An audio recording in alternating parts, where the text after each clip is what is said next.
HG is often described as having the most accurate technographic intelligence in the market. I'm interested, like, what fundamentally differentiates your data from what else is out there? Yeah, so it's a couple of things. One is we have been curating this data from 50 odd sources over 15 years now. So one thing that differentiates in our technographics is really the time series. So we have, for example, you go to Cisco's website. You want to know their products, it's available on their website, right? It lists down their products. But if you want to know the firewalls that are still in the market that are not end of life, that distributors, partners in different parts of the world are using, you need a lot of historical information, right? So we have robust technographics that we have built over 15 years. So we have technographics with time series data that makes it very differentiating. The second part is we have behind the firewall signaling information that uniquely helps us make sure our technographics is high quality.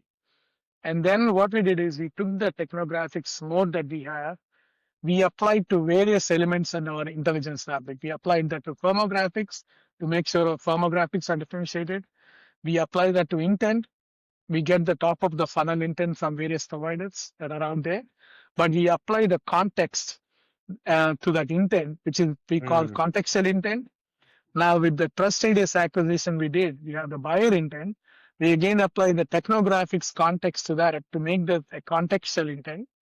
So even the spend intelligence uses the technographics. So all of it uses that mode that we have, but applies to firmographics, applies to time series, applies to spend intelligence, applies to intent, applies to the partner intelligence, etc. That makes our revenue growth intelligence fabric like very unique and compelling. That's why you keep very cool. hearing, "Hey, you are high quality in the depth and the matching and so on."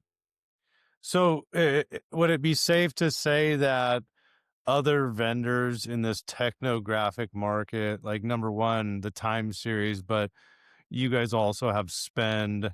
I know some metrics around cloud, like cloud spend, which cloud, et cetera. And then now layering intent, some type of intent onto that technology footprint. And then overall the accuracy sounds like where you're leading.